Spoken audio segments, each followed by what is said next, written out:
నమస్కారం ఘంటారావానికి స్వాగతం. ముందుగా ప్రధానాంశాలు.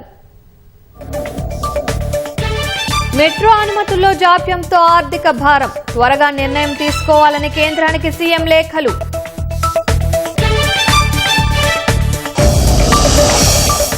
కాళేశ్వరంపై కేటీఆర్ విమర్శలను తిప్పికొట్టిన మంత్రులు, నీళ్లు నింపితే బ్యారేజీలు కూలిపోతే బాధ్యత ఎవరిదని ప్రశ్న.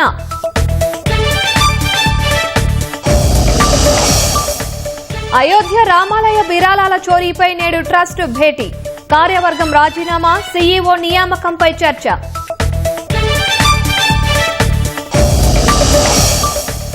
ఉత్తర పశ్చిమ భారతంలో వరుణుడి ఉగ్రరూపం, ముంబైలో భవనం కూలి 6 మృతి.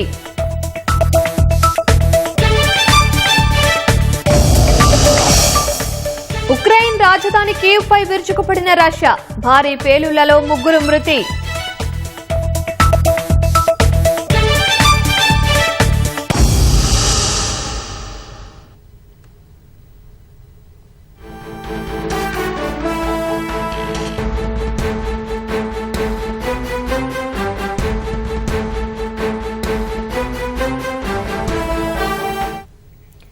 గల్లంతైన మత్స్యకారుల కోసం రెండో రోజు గాలింపు చర్యలు కొనసాగుతున్నాయి.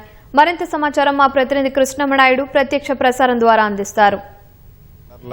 అయితే జాడ కనిపించడం లేదు. జూలై 1వ తేదీన వీరంతా కూడా ఫిషింగ్ హార్బర్ నుండి సముద్రంలోకి గంగవరం పోర్టు వైపుగా ఈ యొక్క చేపల వేటకు వెళ్లారు. ఆ తర్వాత శనివారం సాయంకాలం కుటుంబ సభ్యులతో వారంతా కూడా మాట్లాడారు. అలల తీవ్రత ఎక్కువగా ఉంది, తిరిగి తాము ఫిషింగ్ హార్బర్కి మరో గంటలో చేరుకుంటామని మొబైల్ ఫోన్ ద్వారా సమాచారం ఇచ్చారు. ఆ తర్వాత 2 గంటలకే వాళ్ళతో పూర్తిగా ఈ యొక్క నెట్వర్క్ అన్నది డిస్కనెక్ట్ అయిపోయింది. ఎంత ప్రయత్నించినా కూడా కుటుంబ సభ్యుల నుంచి వారికి సమాచారము చేరవేయలేదు. ఆ తర్వాత ఇక నేవీ అన్నది రంగంలోకి దిగింది. ఆదివారం నిన్న ఉదయం నుంచి నేవీతో పాటు కోస్ట్ గార్డ్ కూడా పెద్ద ఎత్తున సముద్రం అంతా గల్లంతైనటువంటి 6 మత్స్యకారుల కోసమైతే వారంతా కూడా ప్రయత్నం చేశారు. అటు కోస్ట్ గార్డ్తో పాటు నేవీ సిబ్బంది సంయుక్తంగా కూడా ఈ యొక్క ఆపరేషన్ చేపట్టారు. అంతేకాకుండా మొత్తం 7 మంది ఈ యొక్క వేటకు వెళ్ళగా ఒకరు మాత్రమే, అంటే బోటు డ్రైవర్ కమ్ ఓనర్ కారే చిన్న మాత్రమే ప్రాణాపాయం నుంచి తప్పించుకున్నారు. ఒక వాణిజ్య నౌకని అయితే లంగర్ని పట్టుకుని అయితే ఆయన అయితే తన ప్రాణాలను రక్షించుకున్నారు. ప్రస్తుతం వాణిజ్య నౌకలోనే కారే చిన్న ఉన్నారు. కారే చిన్న బోటుకి డ్రైవర్తో పాటు ఆయనే ఓనర్గా ఉన్నారు. ఆయన ఇచ్చినటువంటి సమాచారం మేరకు సముద్రంలో ఏ ప్రాంతానికి ఈ యొక్క వేటకు వెళ్లారు, ఏ ప్రాంతంలో బోటు అన్నది మునిగిపోయిందన్న సమాచారం తీసుకొని ఆయా ప్రాంతాల్లో 2 నేవీ హెలికాప్టర్లతో పాటు 4 షిప్పుల ద్వారా ఈ యొక్క మత్స్యకారుల గురించి అయితే ఈ యొక్క సమాచారం కోసం అయితే వెతుకుతా ఉన్నారు. ఏ ప్రాంతంలో గల్లంతయ్యారన్న దానిపై అయితే గాలింపు చర్యలు చేపడుతున్నారు. ఆర్టీజీఎస్ ద్వారా రియల్ టైం ద్వారా ఈ యొక్క సమాచారం కోసం అయితే అన్వేషణ చేస్తూ ఉన్నారు. కేవలం ఆర్టీజీఎస్ మాత్రమే కాదు, రాడార్ ద్వారా కూడా తీసుకొని వారి యొక్క సమాచారం కోసం అయితే ఆచూకీ కోసం అయితే పెద్ద ఎత్తున ముమ్మర గాలింపు చర్యలు చేపట్టారు. ఇక ఫిషింగ్ హార్బర్లో 6 కుటుంబ సభ్యులు ఎవరైతే మత్స్యకారులు మిస్సింగ్ అయ్యారో వారి కుటుంబ సభ్యుల రోదనలు అయితే మిన్నంటాయి. వారంతా కూడా తమ వారి కోసము కళ్ళల్లో ఒత్తులేసుకొని అయితే వారి కోసం అయితే వెయిట్ చేస్తున్నారు. తమ వారు ఎక్కడున్నారు, ఎలా ఉన్నారు, సముద్రంలో బతికే ఉన్నారా లేదా అన్న అనుమానాలు అయితే వ్యక్తం చేస్తున్నారు. ప్రభుత్వం నుంచి నిన్న మంత్రి కొండపల్లి శ్రీనివాస్ కూడా వచ్చి బాధితులను అయితే పరామర్శించారు. అయితే ప్రత్యేకంగా ఇక్కడ టీంను కూడా ఏర్పాటు చేసి బాధితులకు అండగా నిలిచేందుకు కూడా జిల్లా యంత్రాంగం కూడా ముమ్మర ప్రయత్నాలు అయితే చేస్తుంది. అయితే మనతో ఈ ఫిషింగ్కి వేటకు వెళ్ళేటువంటి కొంతమంది ప్రతినిధులు కూడా ఉన్నారు. వారితో మాట్లాడదాం. అసలు మీకు ఈ యొక్క 6 గల్లంతయ్యారు కదా, వారి గురించి ప్రస్తుతం ఉన్నటువంటి సమాచారం ఏంటి? సమాచారం అంటే సార్, 4వ తారీఖుకి మధ్యాహ్నం 2 గంటలకు బోటు జర్నీస్తుండగా వీళ్ళు ఓనరు చిన్న మేనల్కి ఫోన్ చేయడం జరిగిందట. ఆ అబ్బాయి ఇచ్చిన సమాచారం నేను అడిగితే ఏం చెప్పారంటే 2:30 ఫోన్ చేస్తే బోటు వచ్చేస్తుంది అనుకున్నాం. తర్వాత 3 గంటలకి ఈ అబ్బాయి ఫోన్ చేస్తే ఫోన్ అవ్వలే, ఫోన్ స్విచ్ ఆఫ్ రావడం. తర్వాత ఇంకా ఉన్న ఫోన్లకు కూడా చేస్తే అవి కూడా స్విచ్ ఆఫ్ రావడం. అప్పుడు ఈయన అనుకున్నాడు బోట్ ఏదో అయిందని. అయితే వెంటనే ఈ అబ్బాయి ఏదైతే ఫిషింగ్ హార్బర్లో ఉన్న బోటు ఓనర్లకు కానీ అక్కడ ఉన్న సిబ్బందిని కానీ అందరూ మా బోటు వస్తుండే ఏదో అయ్యింది, కాస్త మీరు బోట్లు పంపించండి అని, హెల్ప్ చేయండి అని చాలామంది వరకు మా ఏదైతే ముక్కాం బోట్ల వరకే వాళ్ళు వాళ్ళ వరకు సహాయ సహకారాలు అడుగుతూ ఉన్నారు.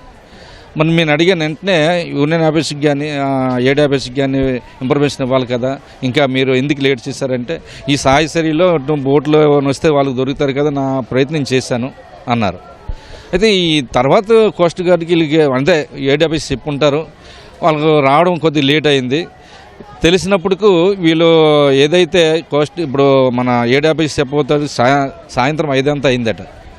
అప్పుడు మరి వీళ్ళు అన్ని సాయశీలు వెళ్ళబోతాడుకు ఈలోగా అక్కడ రాత్రి 9 గంటల వరకు బోటు పైన ఉన్నారట.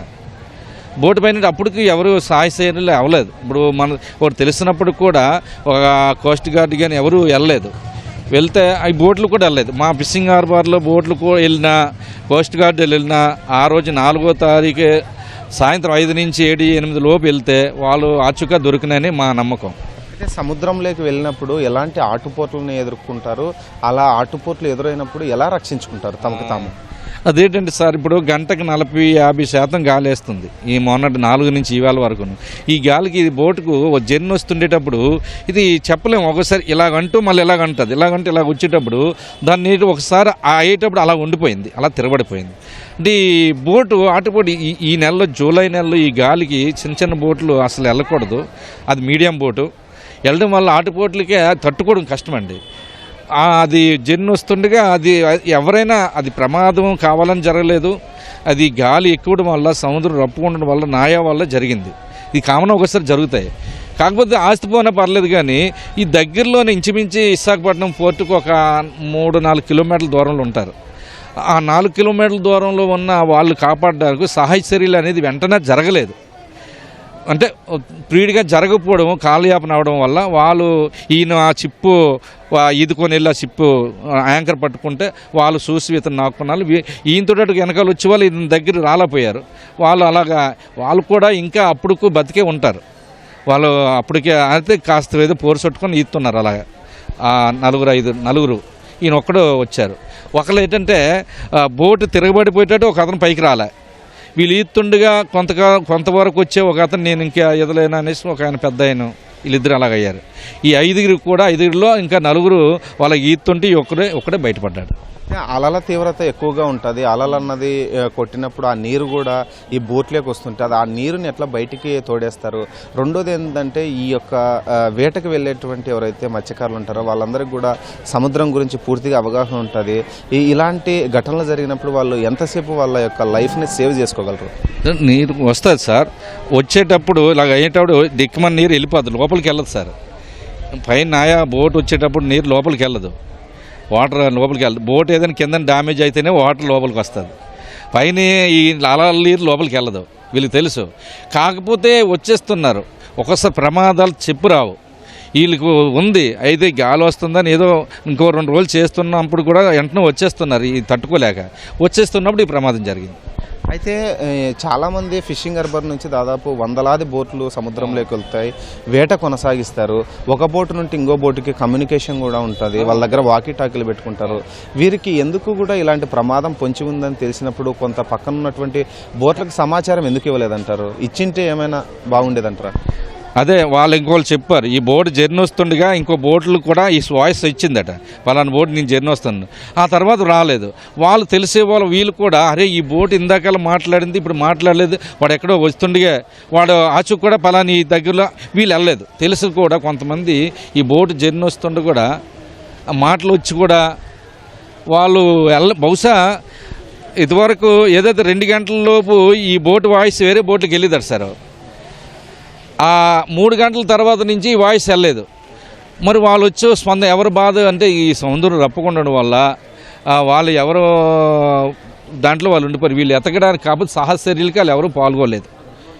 అందరూ రప్పకుంది కాబట్టి అందులో 1-2 బోట్లు వెళ్ళి సహాయ చర్యలు చేయలేదని మేము అది కూడా కొంతవరకు సహాయ చర్యల్లో మా బోటు ఓనర్లు కూడా ముందుకు రాలేదని కూడా చెప్పొచ్చు. అంటే ఇది మా బోటు వెళ్తే మాకేం అవుతుందని వాళ్ళ భయం వాళ్ళకు ఉండి సహాయ చర్యల్లో ముందుకు బోటు ఓనర్లు రాలేదు. కానీ కోస్ట్ గార్డులు తెలియడం లేట్ అయిందేమో బహుశా. ఈ విధంగా ఈ ప్రమాదం ఈ బతిక వచ్చినట్టు వాళ్ళు కూడా సహాయ చర్యలు చేస్తే ఇలా 5 బతకాలి, కానీ వాళ్ళు కూడా బతకలేకపోయారు. సహాయ చర్యలు అందలేదని నా అభిప్రాయం. సో మిస్సింగ్ అయిన వారి కోసం అయితే ఈ నేవీతో పాటు కోస్ట్ గార్డ్ సిబ్బంది అయితే తీవ్రంగా ప్రయత్నాలు చేస్తున్నారు. సమాచారాన్ని తీసుకొని అయితే బంధువుల దగ్గర నుంచి కూడా అక్కడ ఎవరైతే కారే చిన్న ఉన్నారో ఆయన దగ్గర నుండి కూడా తీసుకొని గంగవరం పోర్టు సహా మిగిలినటువంటి ప్రాంతాల్లో అయితే వెతుకులాట అయితే ముమ్మరంగా సాగిస్తున్నారు. మరోవైపు ఇక్కడ ఫిషింగ్ హార్బర్లో ఉన్నటువంటి మెకనైజ్డ్ బోట్లకు సంబంధించినటువంటి సంఘం దగ్గర అయితే పెద్ద ఎత్తున ఆ కుటుంబాలకు సంబంధించినటువంటి బాధిత బంధువులు అయితే చేరుకుంటున్నారు. తమ వారిని రక్షించాలని కూడా కోరుతున్నారు. ఎలాగైనా తమ వారు బతికుంటారని, వారికి ఈ సముద్రంలో వచ్చేటువంటి ఆటుపోట్ల గురించి పూర్తిగా అవగాహన ఉంటుందని, వారు తమ ప్రాణాలని కాపాడుకునే ఉంటారని, ఏదో ఒక తీరానికి చేరింటారని, వారు త్వరగా తీసుకురావాలని అయితే ఆ బంధువులు అయితే కోరుతున్నారు. మనకి మెకనైజ్డ్ బోట్లకు సంబంధించినటువంటి సంఘానికి సంబంధించినటువంటి అధ్యక్షుడు ఉన్నారు. సార్, ఏంటి సార్ ప్రస్తుతం ఉన్నటువంటి సమాచారం ఏంటి?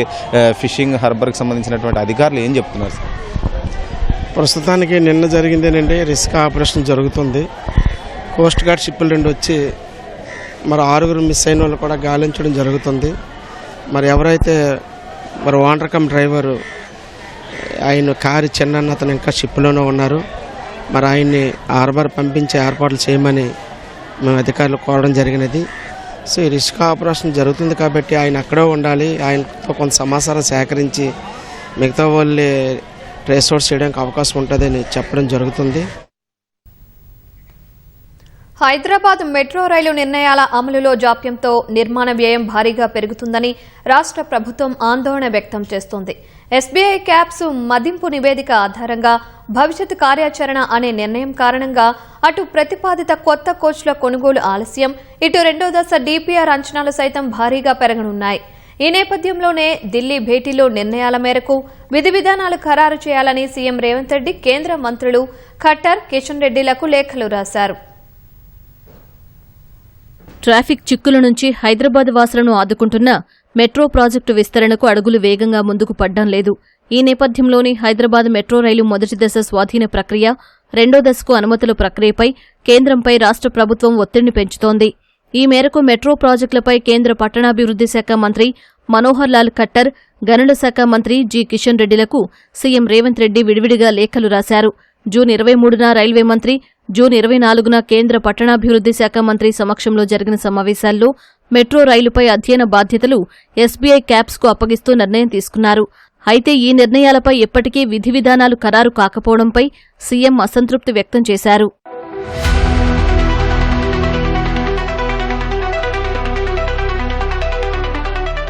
మెట్రో ఫేజ్ 1 టేకోవర్, ఫేజ్ 2 విస్తరణ ఆర్థికంగా ఒకదానితో మరొకటి ముడిపడి ఉన్నాయని సీఎం లేఖలో తెలిపారు.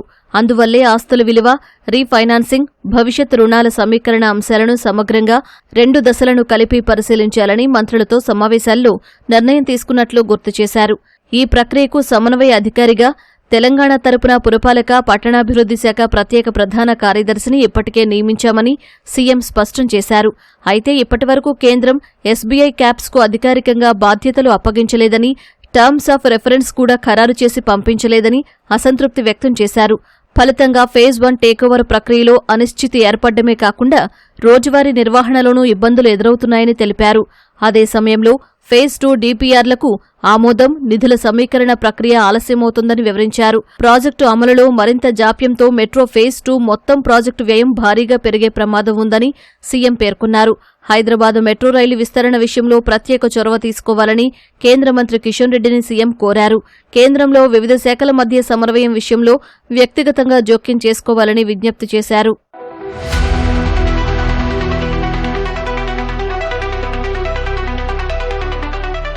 43,000 కోట్ల రూపాయల పైచీలుకు అంచనాతో మెట్రో 2వ దశ డీపీఆర్ను రాష్ట్ర ప్రభుత్వం కేంద్రానికి పంపించింది. ఇప్పుడు 2వ దశ విస్తరణను ఎస్బీఐ క్యాప్స్తో మదింపు చేయాలన్న నిర్ణయంతో మరోసారి డీపీఆర్ను రూపొందించనున్నారు. అంటే ప్రస్తుతం అంచనా విలువ మరో 5% పెరుగుతుందని భావిస్తున్నారు. మెట్రో రైలు స్వాధీన ప్రక్రియ త్వరగా ముగిస్తే రద్దీకి అనుగుణంగా కొత్త కోచ్లను కొనుగోలు చేయాలని రాష్ట్ర మున్సిపల్ శాఖ ప్రణాళికలు రూపొందించింది. 60 కొత్త కోచ్ల కోసం బెంగళూరులోని భారత్ ఎర్త్ మూవర్స్ లిమిటెడ్తో చర్చలు కూడా జరిగాయి. కానీ స్వాధీన ప్రక్రియలో జాప్యం, ఎస్బీఐ క్యాప్స్ మదింపు, ప్రస్తుత రుణాన్ని బదిలీ చేసుకునేందుకు తక్కువ వడ్డీ రేట్లను అందించే రుణ సంస్థను గుర్తించి ప్రక్రియ పూర్తి చేసేందుకే ఏడాది సమయం పడుతుందని మెట్రో అధికారులు అంతర్గత అంచనాకొచ్చారు. అంటే అప్పటి వరకు కొత్త కోచ్ల కొనుగోలు కూడా ఆగిపోనుంది. అంతేకాకుండా ఆర్డర్ ఇచ్చిన తర్వాత డెలివరీకి 15 నెలల సమయం పడుతుందని తయారీ సంస్థ పేర్కొంది. ఫలితంగా కొత్త బోగీల ఆశలు కూడా మరో 2 ఏళ్ల పాటు పోతాయని భావిస్తున్నారు. కాళేశ్వరం పర్యటనతో కేటీఆర్ ప్రజలను తప్పుదోవ పట్టించే ప్రయత్నం చేస్తున్నారని మంత్రులు మండిపడ్డారు. కాళేశ్వరం ప్రారంభం, కుంగడం 2 బీఆర్ఎస్ హయాంలోనే జరిగిన విషయాన్ని కేటీఆర్ మరిచారని విమర్శించారు. రాజకీయ ప్రయోజనాల కోసం మరోసారి కాళేశ్వరాన్ని వాడుకుంటున్నారని దుయ్యబట్టారు. బ్యారేజీల్లో నీటిని ఎత్తిపోయాలన్న కేటీఆర్ వ్యాఖ్యలపై స్పందించిన ఉత్తమ్ 3 బ్యారేజీలు కూలితే దిగువ ప్రాంతాలు ముంపునకు గురయ్యే ప్రమాదం ఉందన్నారు. బీఆర్ఎస్ కార్యనిర్వాహక అధ్యక్షుడు కేటీఆర్ చేపట్టిన కాళేశ్వరం ప్రాజెక్టులోని కన్నెపల్లి పర్యటనపై రాజకీయ వేడి రాజుకుంది. జయశంకర్ భూపాలపల్లి జిల్లాల్లోని మహదేవ్పూర్ మండలంలోని కన్నేపల్లి పంప్ హౌస్ ను కేటీఆర్ బీఆర్ఎస్ నేతలతో కలిసి పరిశీలించారు.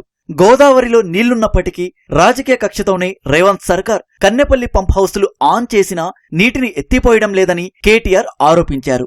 వారం రోజులు కాళేశ్వరాన్ని కేసీఆర్ కు అప్పగిస్తే రాష్ట్రమంతటా నీరందిస్తామని సవాల్ విసిరారు. 100 ఏళ్ల వరకు ఎంత కరువు వచ్చినా తెలంగాణలో రైతుకు ఆగం కాకుండా కట్టిన ప్రాజెక్టు కాళేశ్వరం.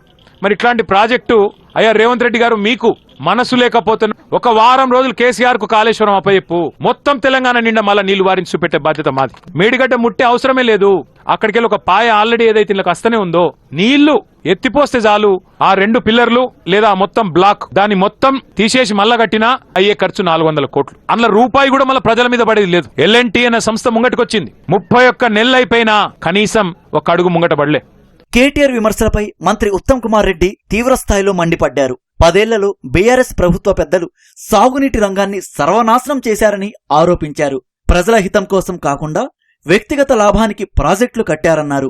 ఎన్డీఎస్ఏ సూచనలతోనే కాళేశ్వరంలో మరమ్మతులు చేస్తున్నామన్న మంత్రి వచ్చే ఏడాది జులై, ఆగస్టు నాటికి బ్యారేజీలను అందుబాటులోకి తెచ్చేందుకు ప్రయత్నిస్తున్నామని తెలిపారు. కన్నెపల్లి పంప్ హౌస్ ఇప్పుడు స్విచ్ ఆన్ చేసి సుందిల్ల బ్యారేజ్ కి, అన్నారం బ్యారేజ్ కి, అక్కడి నుంచి సుందిల్ల బ్యారేజ్ కి నీళ్లు పంపడం అది టెక్నికలీ సాధ్యం కాదు.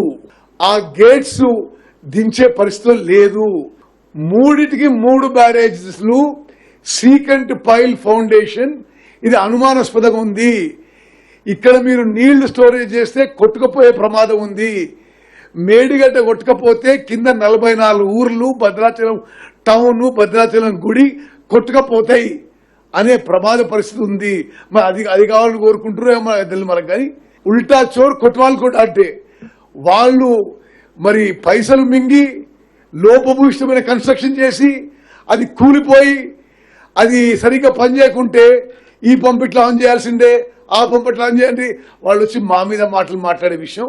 జూలై, ఆగస్టు 2027 వరకు ఆ 3 బ్యారేజెస్ యొక్క టెస్టింగ్, రిపేరు, రీహాబిలిటేషన్ పూర్తయి ఉపయోగించే పరిస్థితి తీసుకురావడానికి మా ప్రభుత్వం ప్రయత్నం చేస్తుంది.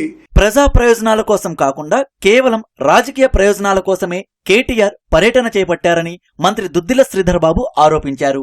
జాతీయ డ్యాం సేఫ్టీ అథారిటీ సాంకేతిక నిపుణుల సూచనలతోనే మరమ్మతులు చేస్తున్నప్పటికీ కేటీఆర్ కావాలని రెచ్చగొట్టే పర్యటనలు చేస్తున్నారని ఆరోపించారు. కేసీఆర్ ప్రభుత్వం పేదల సంక్షేమాన్ని పక్కన పెట్టి కమిషన్ల కోసం భారీ ప్రాజెక్టులకు ప్రాధాన్యమిచ్చిందని రెవెన్యూ శాఖ మంత్రి పొంగులేటి శ్రీనివాసరెడ్డి ఆక్షేపించారు. పేదవాళ్ల ఇల్లు కడితే కమిషన్ రాదని తెలిసి కాళేశ్వరంతో 1,00,000 కోట్లు దోచుకున్నారని విమర్శలు గుప్పించారు.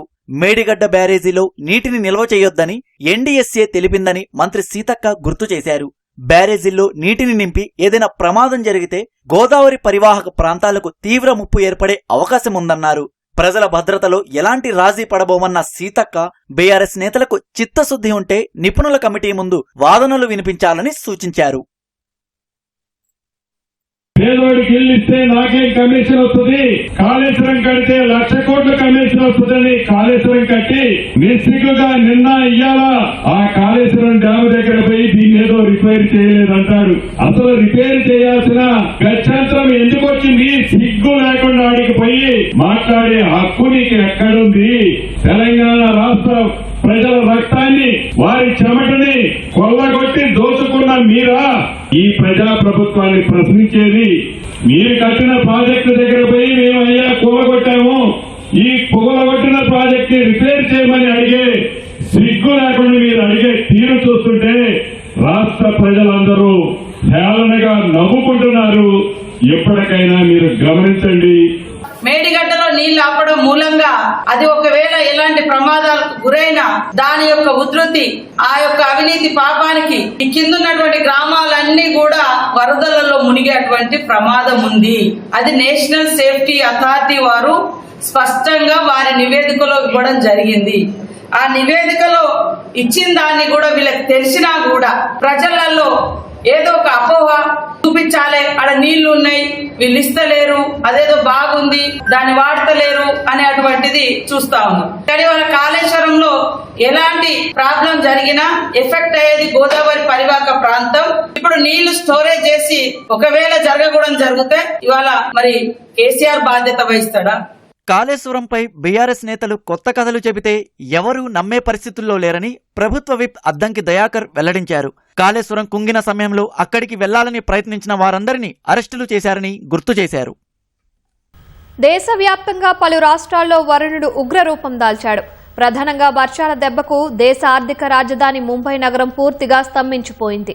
ఈ వర్షాల కారణంగా చోటు చేసుకున్న ప్రమాదాల్లో ముంబైలో 7 మృతి చెందారు. గుజరాత్, ఉత్తరప్రదేశ్, హిమాచల్ ప్రదేశ్ రాష్ట్రాల్లోనూ భారీ వర్షాలు బీభత్సం సృష్టిస్తున్నాయి. బంగాళాఖాతంలో అల్పపీడనం తీవ్రం కావడంతో ఒడిశా, పశ్చిమ బెంగాల్లో హై అలర్ట్ ప్రకటించారు. భారీ వర్షాలతో ముంబై అతలాకుతలమైంది. లోతట్టు ప్రాంతాలు జలమయమయ్యాయి. రోడ్లపై నీరు ఉధృతంగా ప్రవహిస్తుండటంతో రవాణా వ్యవస్థ స్తంభించిపోయింది. వర్షాల కారణంగా జరిగిన ప్రమాదాల్లో పలువురు మృతి చెందారు. ముంబైలోని మాన్ఖర్ద్ ప్రాంతంలో గత రాత్రి కురిసిన భారీ వర్షానికి 3 అంతస్తుల నివాస భవనం కూలి 6 ప్రాణాలు కోల్పోయారు. మృతుల్లో 4 మహిళలు ఉన్నారు. మరొకరు గాయపడ్డారు. భవనం పక్కనే గుడిసె కూడా కుప్పకూలినట్లు అధికారులు వెల్లడించారు. వెంటనే సమాచారం అందుకున్న రెస్క్యూ సిబ్బంది ఘటనా స్థలానికి చేరుకుని సహాయక చర్యలు చేపట్టారు. గోరేగావ్ ఈస్ట్లోని ఆరే కాలనీ ప్రాంతంలో చెట్టు కొమ్మపడి 18 ఏళ్ల యువకుడు మృతి చెందాడు. నిన్న ఉదయం నుంచే దంచుకొట్టిన వర్షం రాత్రికి తీవ్రత మరింత పెరిగింది. ముంబైలోని పలు ప్రాంతాల్లో 20 సెంటీమీటర్ల వర్షపాతం నమోదు కాగా కొన్ని చోట్ల 30 సెంటీమీటర్లు దాటినట్లు అధికారులు చెప్పారు. విక్రోలీ వెస్ట్లోని బిల్డింగ్ ప్రపోజల్ ఆఫీస్ వద్ద అత్యధికంగా 31 సెంటీమీటర్ల వర్షం కురిసినట్లు పేర్కొన్నారు. గత 24 గంటల్లో భారీ వర్షాల వల్ల 203 చెట్లు, కొమ్మలు విరుగుపడినట్లు అధికారులు చెప్పారు. 8 షార్ట్ సర్క్యూట్ ఘటనలు, 15 ఇళ్లు లేదా గోడలు కూలిన ఘటనలపై తమకు ఫిర్యాదులు అందాయని బీఎంసీ అధికారులు వెల్లడించారు.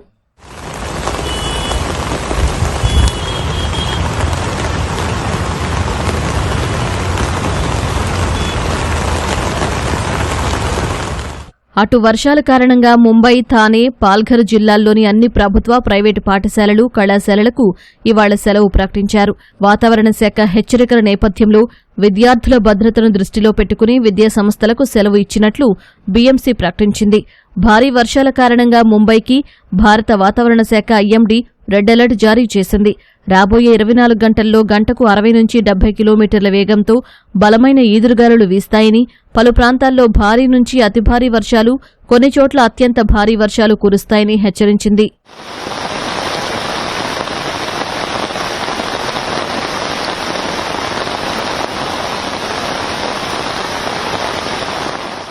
అటు గుజరాత్లోనూ కురిసిన వానల కారణంగా పలుచోట్ల రోడ్లపై పెద్ద ఎత్తున నీరు చేరి రాకపోకలకు తీవ్ర అంతరాయం ఏర్పడింది. ఉత్తరప్రదేశ్లోని పలు ప్రాంతాల్లో నిన్న వర్షాలు కురిశాయి.